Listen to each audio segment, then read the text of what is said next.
Alors, M. Guilhem, vous êtes président du CQ de Sainte-Anne. Que pensez-vous de cette fermeture annoncée du bureau de poste, alors que la mairie a fait passer un PLUI dans le public avec une augmentation de 4 à 5 000 habitants prévue dans les années à venir sur le quartier? Que pensez-vous? Eh bien, on est là aujourd'hui réunis assez nombreux pour manifester notre désaccord et notre mécontentement devant cette décision de fermeture qu'on ne comprend pas. Elle nous avait été annoncée il y a un peu plus de 2 ans. Bon, il y avait une pétition avec 1500 signatures et depuis on n'avait rien entendu, il ne s'était pas manifesté, à tel point qu'on croyait que ils étaient revenus à la sagesse un peu et qu'ils avaient abandonné l'idée. Pas du tout, là, il y a quelque temps, on a appris qu'effectivement, ils devaient, dans un premier temps, on a dit au second semestre, qu'ils devaient fermer le bureau au second semestre, et puis là, maintenant, c'est indiqué au 25 mai. Alors, c'est d'autant plus aberrant qu'il y a plein de constructions, il y a une vingtaine de projets de construction. Il y a également un projet que tout le monde connaît maintenant dans le quartier qui s'appelle OAP, autour du Corbusier et du Brasilia.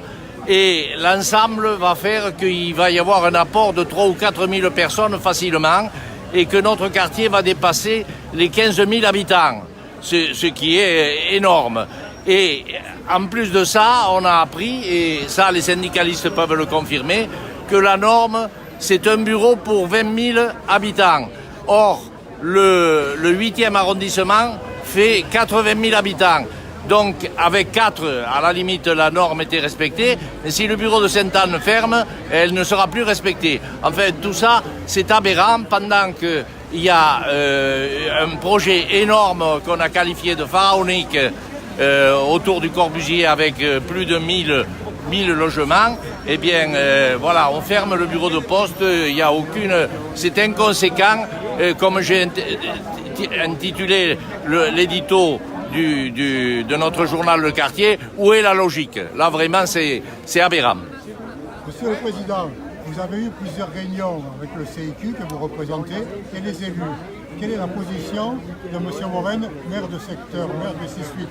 Alors, M. Morène avait fait une réunion il y a déjà plusieurs mois.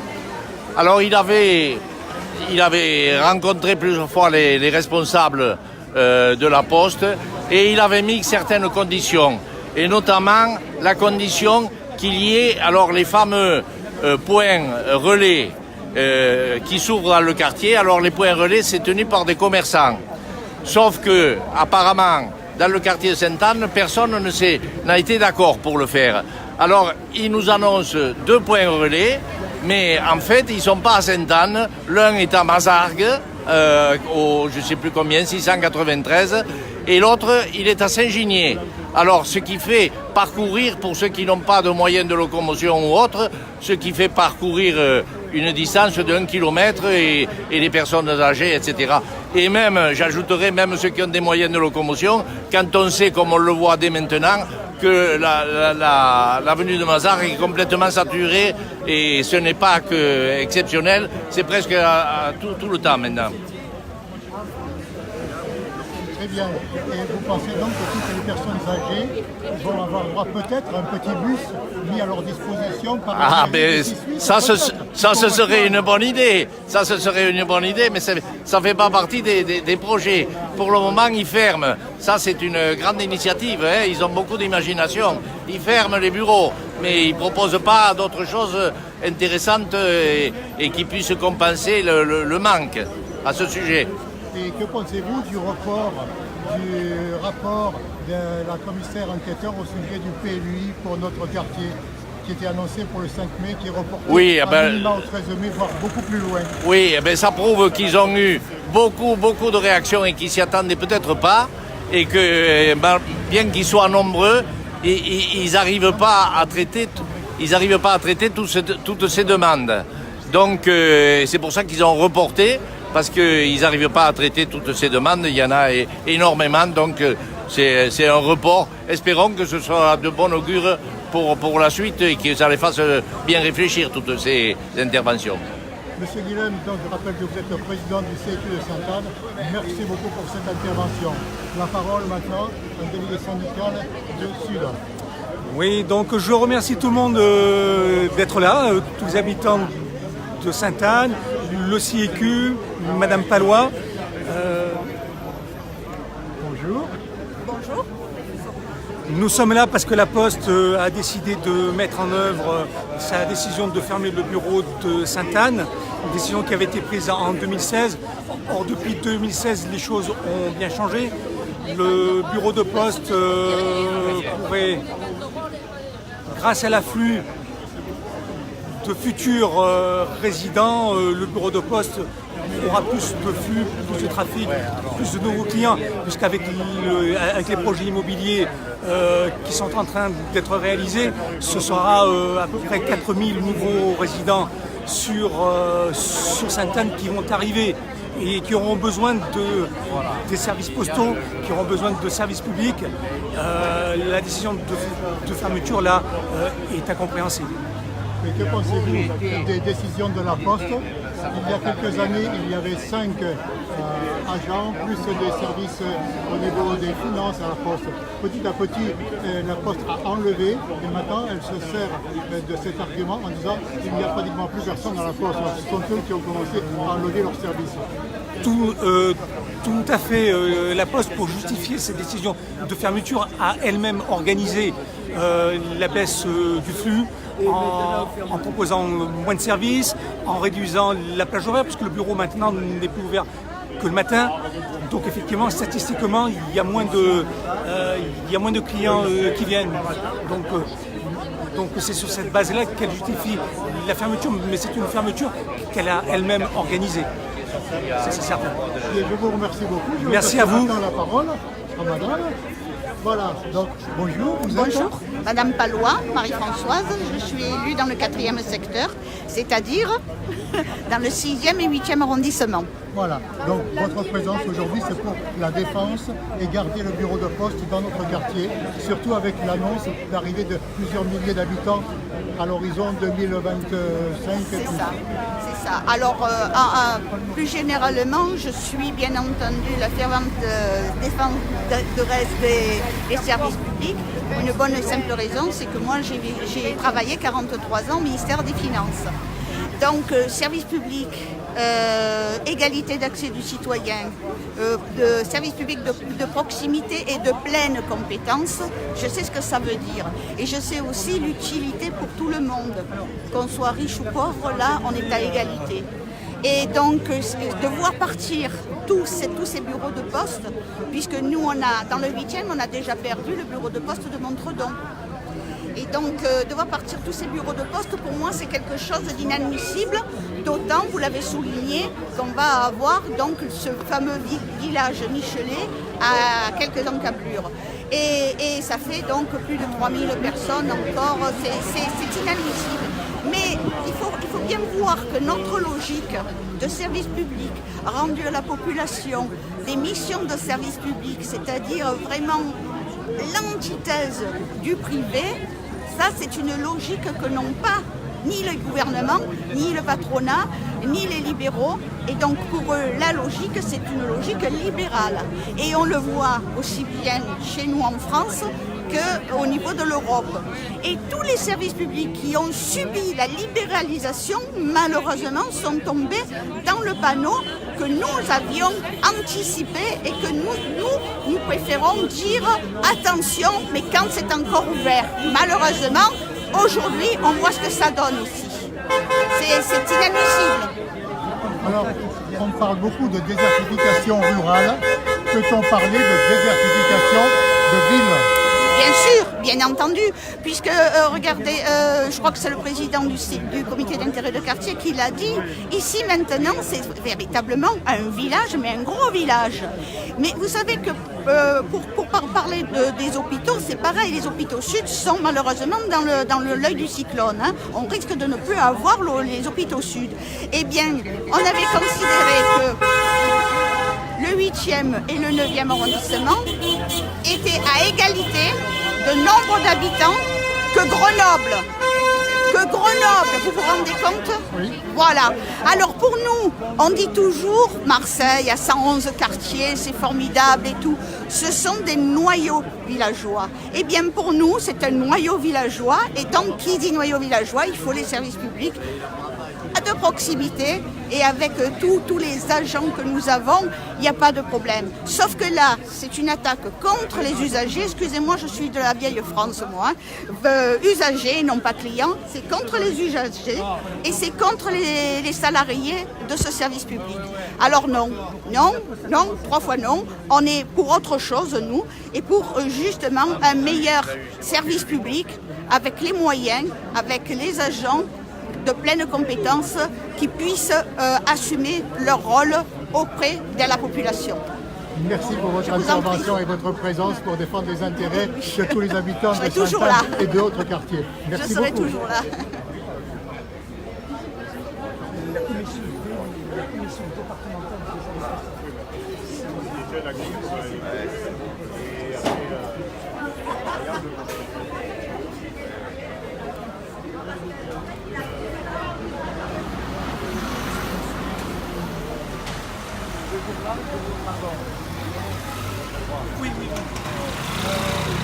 Comme vous pouvez le constater, l'avenue de Mazargues est toujours aussi embouteillée.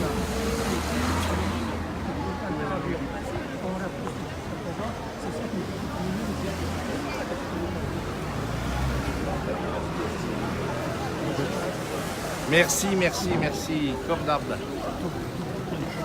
Hein?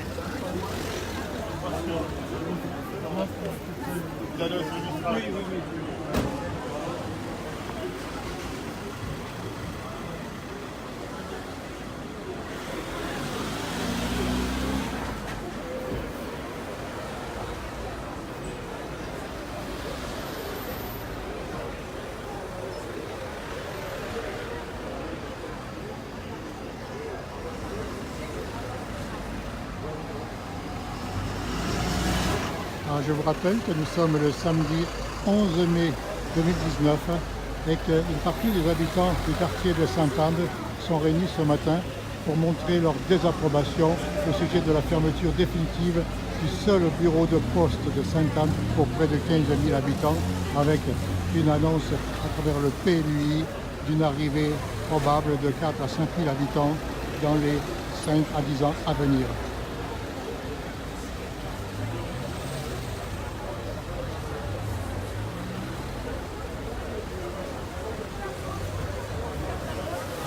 Pour votre information, le bureau de poste de Sainte-Anne fermera le 25 mai de cette année. Et pour tous les habitants, il faudra aller à Bonneveine. Qu'importe s'il y a un bus de temps en temps, les gens se débrouilleront. Voilà, aujourd'hui, on parle en France de désertification au niveau rural, mais également on peut parler de désertification au niveau de la ville et de nos quartiers.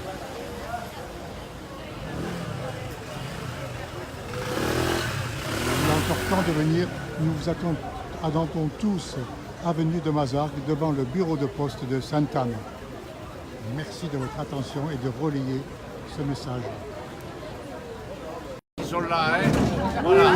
Bon, alors, c'est une bonne cause parce que vous voyez le délitement du service public.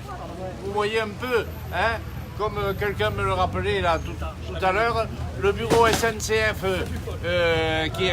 qui n'y est plus, là-bas à Bonneveine, maintenant la Poste, alors qu'il y a des projets immobiliers extraordinaires, démesurés même, hein, tout autour, et on en a dénombré une vingtaine plus l'OAP autour du Corbusier, qui va faire un apport de 3-4 000 personnes de plus à Sainte-Anne. C'est-à-dire que Sainte-Anne va dépasser 15 000 habitants. Voilà, alors 15 000 habitants, vous voyez la logique, comme je l'ai intitulé dans le journal, et on ferme le bureau de poste. Voilà, alors il n'y a plus rien qui se suit. Alors, je crois que c'est la moindre des choses de réagir à ces décisions, bon, en espérant bien sûr que ça aura une influence et que par la suite, on reviendra à des solutions autres, parce qu'il y a de quoi faire avec un bureau de poste dans notre quartier. Et puis, je ne le savais pas, mais les syndicalistes me le rappelaient, la norme, c'est un bureau pour 20 000 habitants. Or, dans le 8e, on est 80 000. Alors maintenant, en supprimant le bureau de Sainte-Anne, eh bien, la norme ne sera pas respectée, parce qu'il y en avait 4, il n'y en aura plus que 3. Voilà.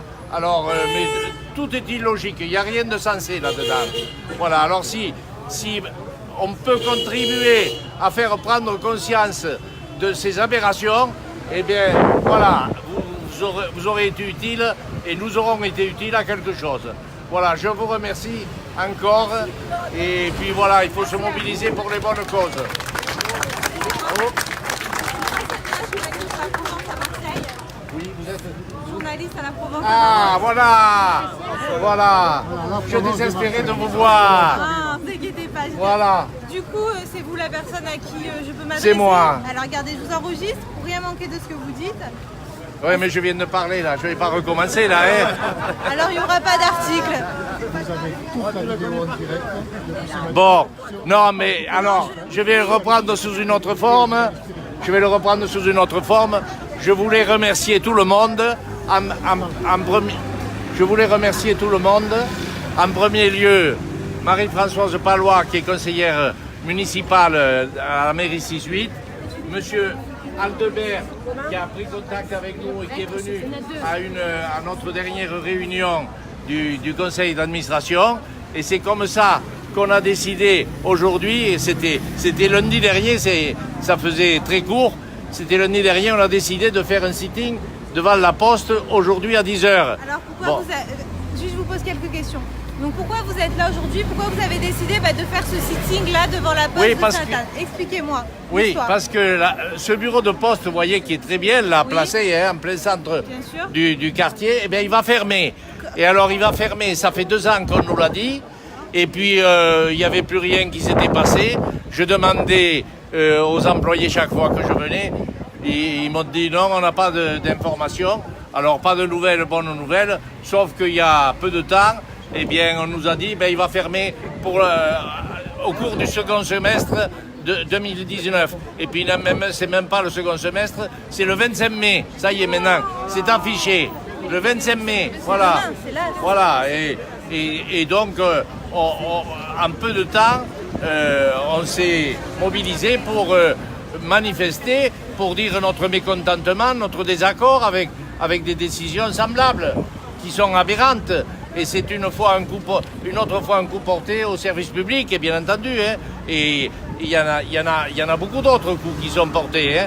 Ça se délite.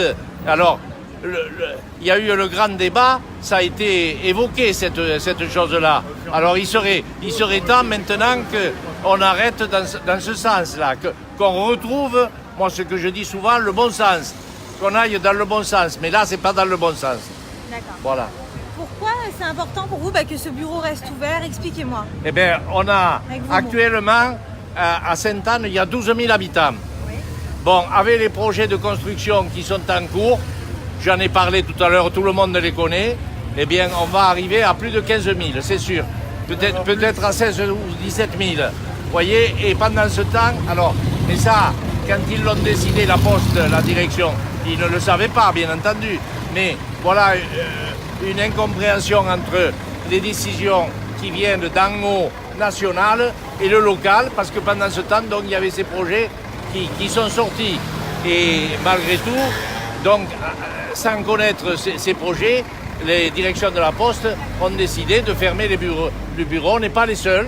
Ici, il y en a plusieurs à Sainte-Anne, à Marseille, mais à Sainte-Anne, c'est particulier, comme je vous dis, compte tenu des projets immobiliers importants qu'il y a.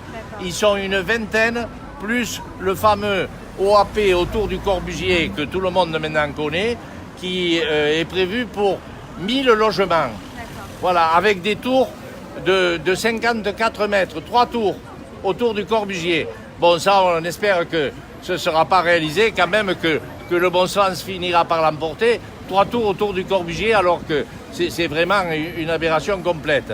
Bon, et les élus politiques qui, justement, pour ce projet-là, qui sont impliqués là-dedans, non, ils répondent au contraire, c'est très bien, on le fait pour votre avantage à vous. Hein. N'oubliez pas, parce que s'il n'y avait pas cette OAP, eh bien, ce serait encore pire. Voilà ce qu'ils nous ont répondu. Et qu'est-ce qu'il adviendra de tout ce personnel de la Poste? Le personnel n'en est pas en cause parce qu'il va aller à Saint-Ginier.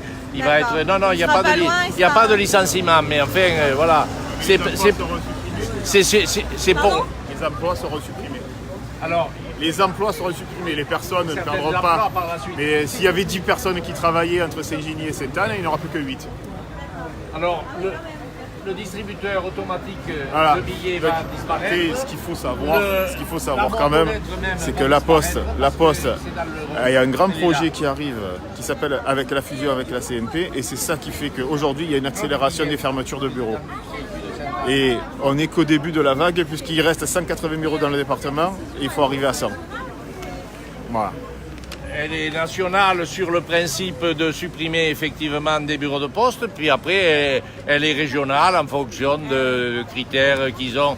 Moi, quand j'ai écrit à tout le monde, au PDG, au directeur régional, le directeur régional me répond de telle à telle période, le trafic, les opérations ont diminué de 17,7%. Alors j'ai dit, vous me répondez par statistique, sauf que dans le même temps, il y avait 7 personnes, elles sont passées à 2. Le bureau a été fermé tous les après-midi, y compris le mercredi, et il n'y a plus de conseiller financier. Donc évidemment, ça a diminué. Vous confondez les causes et les conséquences. C'est une organisation structurée pour arriver à la fermeture. C'est une organisation structurée pour arriver à la fermeture.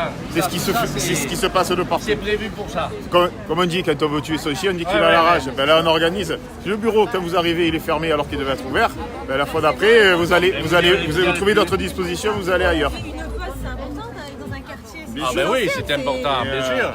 Rien que les horaires d'ouverture prouvent la volonté de la Poste. Est-ce que vous me les donnez? Ils sont affichés. Ça fait des années. Le bureau, c'était le même que Mazargues.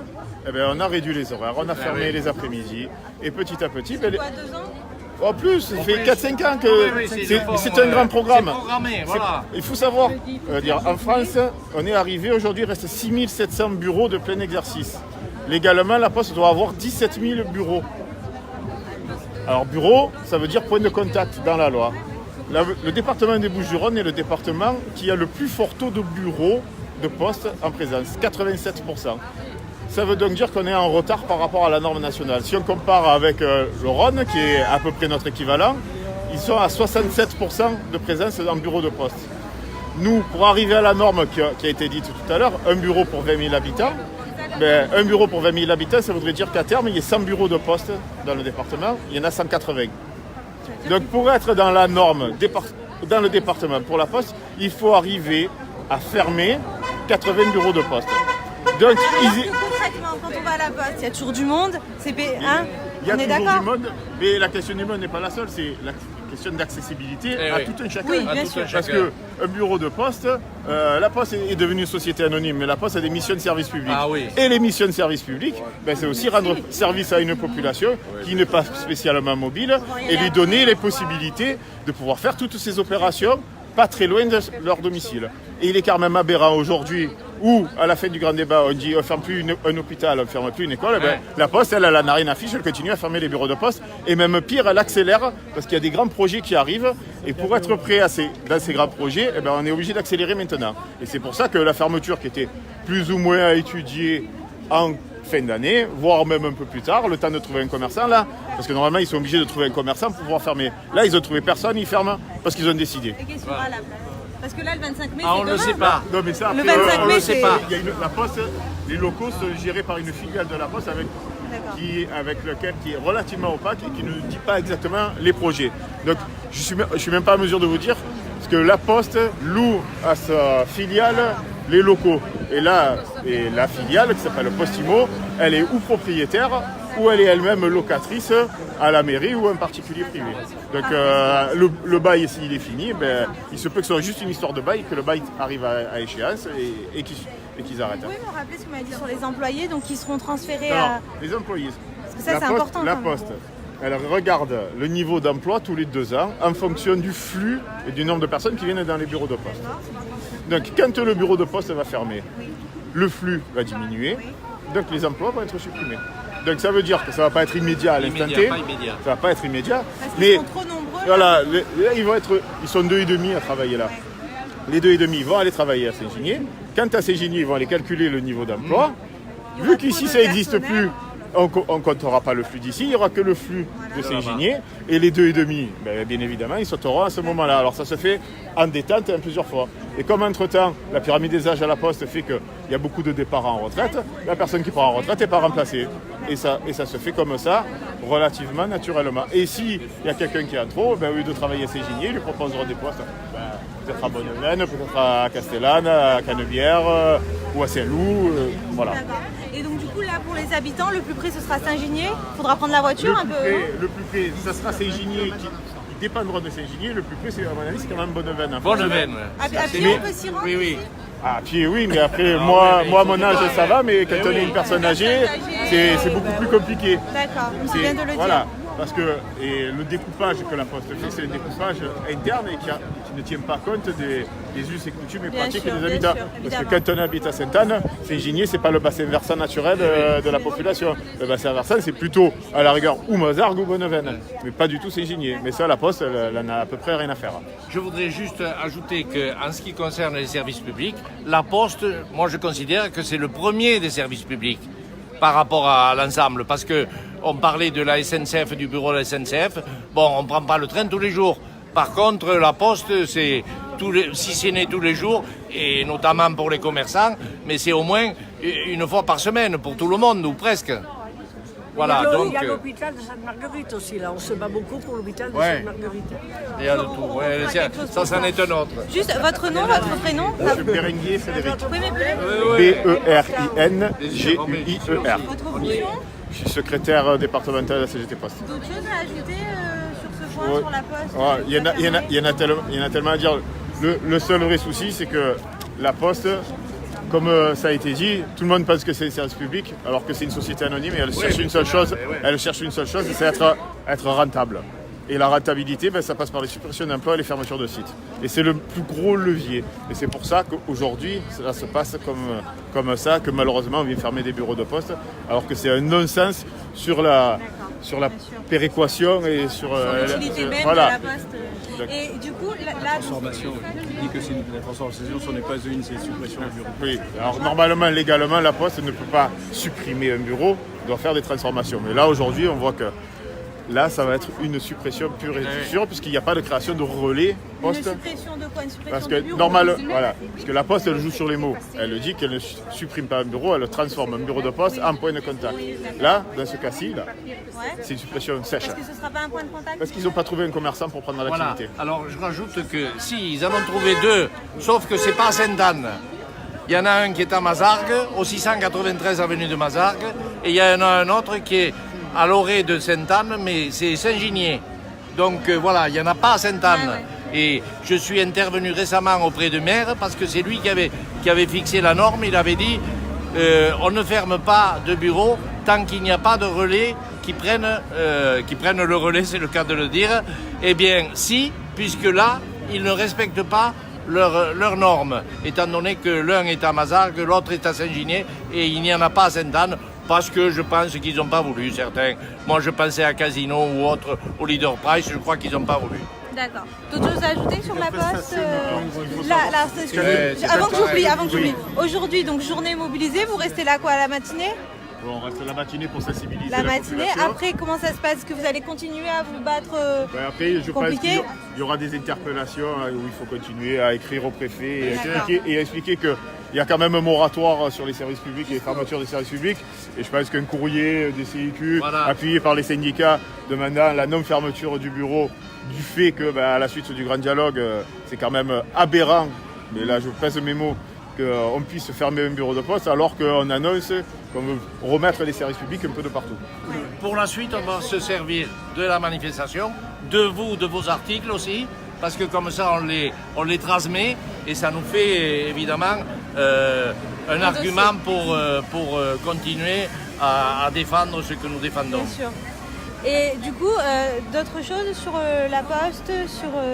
Après, il y aurait tellement à dire. Je pourrais vous garder... Au moins pour ce bureau-là. Non, mais pour le bureau, je pense qu'on a dit et fait l'essentiel. Mais le plus important, c'est de voir que ce qui a été dit, c'est que le bureau de poste, la Poste avait décidé de le fermer le jour où ils ont enlevé le conseiller financier.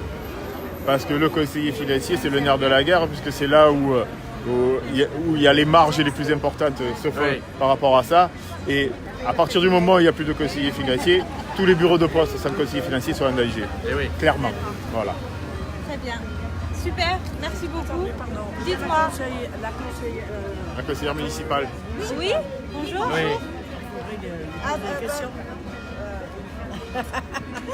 Du coup, vous, votre nom, votre prénom, vous êtes Marie-Françoise Palois. D'accord.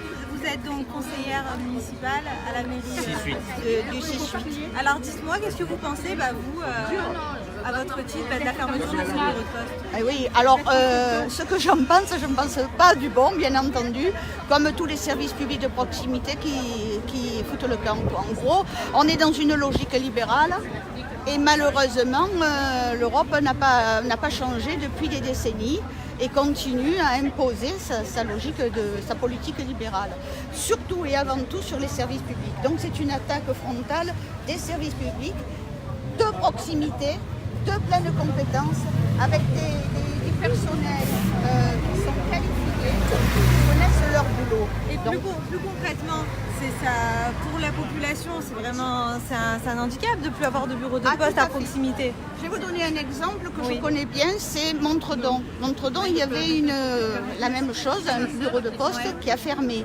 Bon, les gens vous voyez à peu près Montredon et puis les Goudeux, Calelongue, la Banac de Montredon. Bon, les personnes d'un certain âge, ça leur faisait, comme ils me disent, c'est eux-mêmes qui parlent, notre petit footing. On allait au bureau de poste, on connaissait tout le monde, on était bien reçus et en même temps on avait notre argent de suite. Et bien maintenant, il faut qu'ils aillent à Bonneveine.